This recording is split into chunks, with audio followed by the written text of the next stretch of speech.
What else? What possibly else? Actually, funny enough,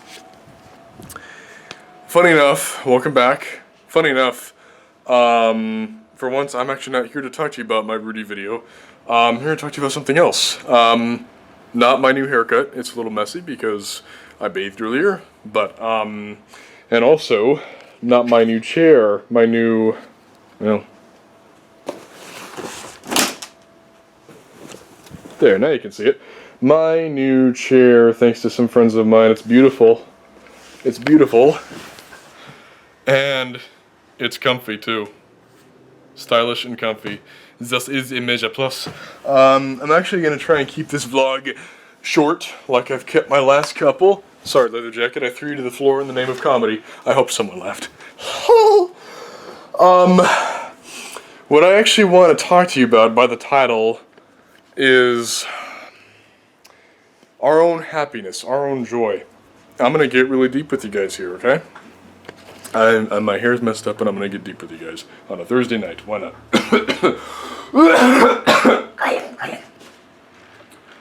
Dr. Pepper. Impractical Jokers. Fat Todd. Me. No, see, the thing is, guys, you know, when life happens, and life happens quite a bit during life, if that makes any sense, when life happens, and when I say life happens, I mean when crap happens. When C-R-A-P happens to us. As I was explaining to my family last night, my grandma in particular, why do I keep stepping on it? It's annoying me. We cannot control the things that happen to us in life. I mean, some things we can control, but, you know, see, I can't really control this zit that I have in my nostril. Very bad example. Let's move on from that and my chapped lips. When bad things happen to us in life, we can't always control them. In fact, there's often very big things in life that we cannot control. We have very little control over. Let's say we lose a loved one. We lose multiple loved ones. We get into a car accident because someone hits us. Or our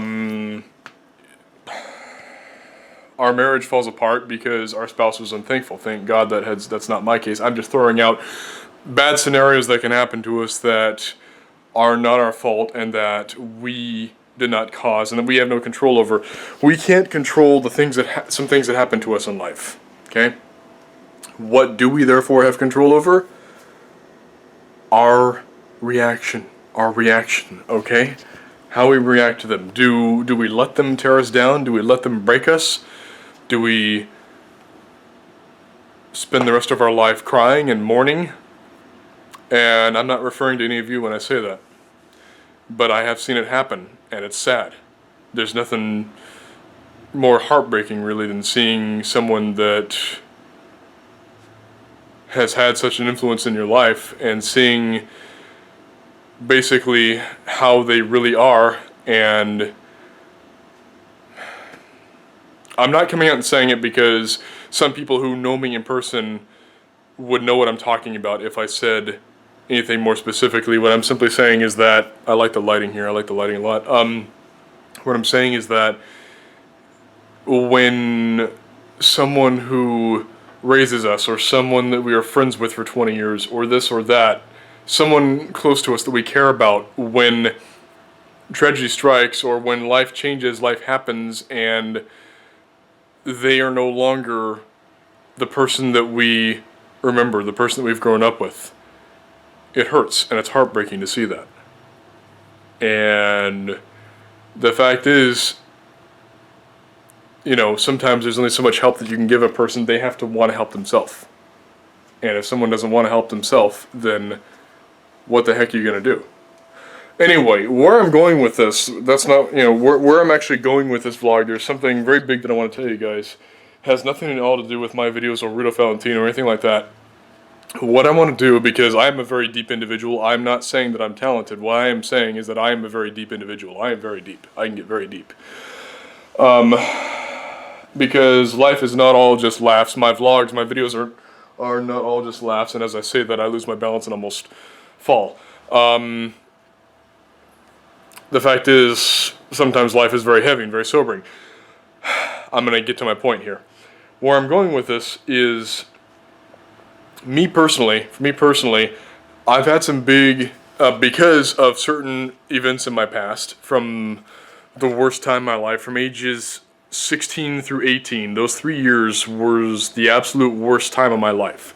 And because of that, because of the things that happened to me in that time, I developed some really, really big insecurities. Well, unfortunately, a couple of those insecurities I already had before that, from my childhood, from my parents' divorce, and from things that happened after that.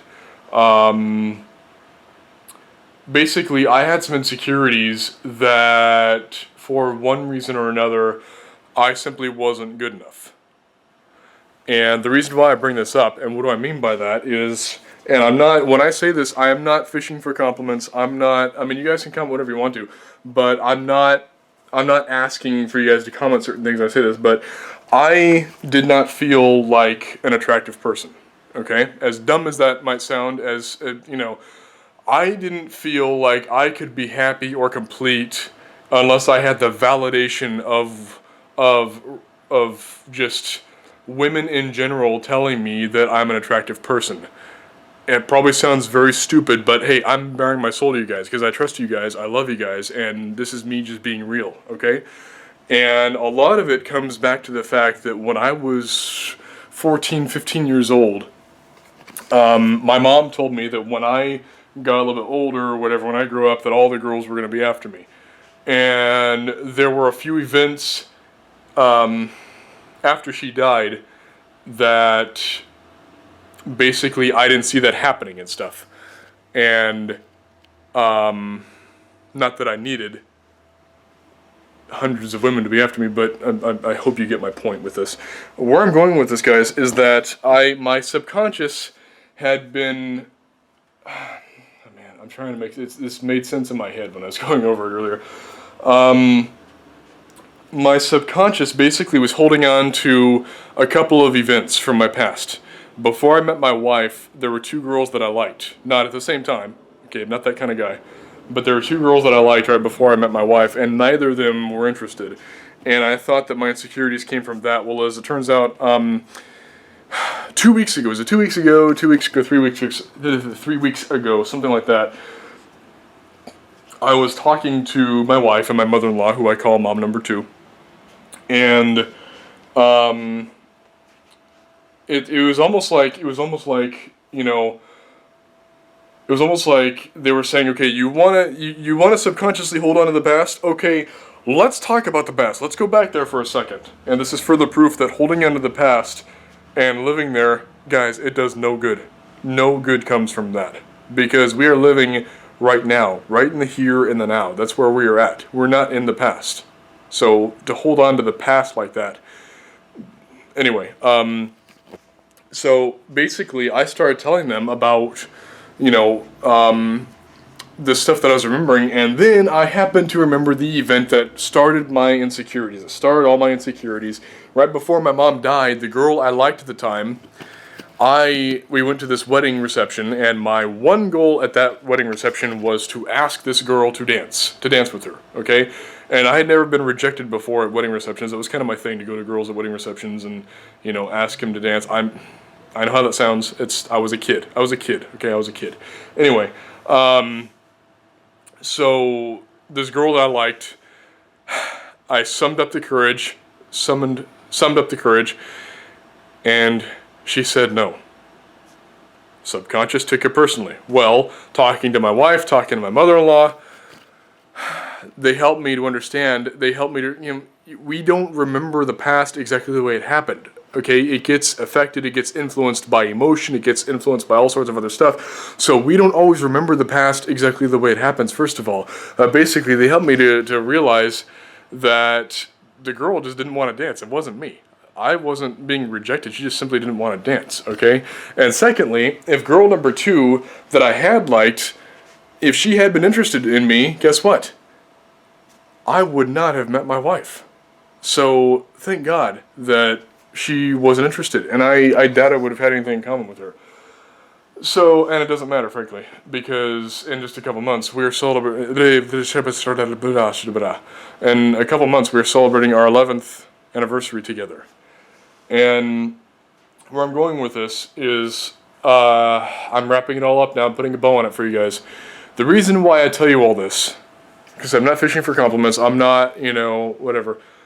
The reason I tell you guys this is because I realized within the last week and a half, and when I decided I want to share it with you guys, is that I don't need the validation of other people. My happiness is not based on external things. My happiness is not based on, did this good thing happen, did this good thing. No. Life is a gift. Life is a beautiful gift.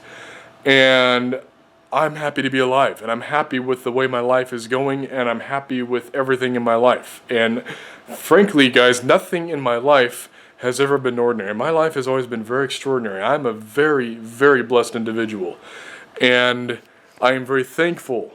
Okay, God is the only reason I'm still standing here, okay? And I'm not bringing religion into my vlogs or anything, but I'm just saying. Because where I'm going with this before I ramble on anymore is that I realized that I am good enough. I am good enough. But that's not why I make this vlog. The reason I make this vlog, what I want to tell you guys is that not only am I good enough, but you watching this, you are good enough too. Okay? I'm good enough and you are good enough too. We're all good enough. That's what I came here to tell you. That's what I vlogged to tell you. You feel me? Alright? Good stuff? Have a great week, guys. I love you all. Thank you for watching. Sorry if I weirded you out by getting all personal and deep on you and stuff. Anyway, thank you for watching. It shares this video with friends and family. It hits the thumbs up button. It subscribes if it hasn't already, and leave some comments. I seriously love you guys. Bye-bye.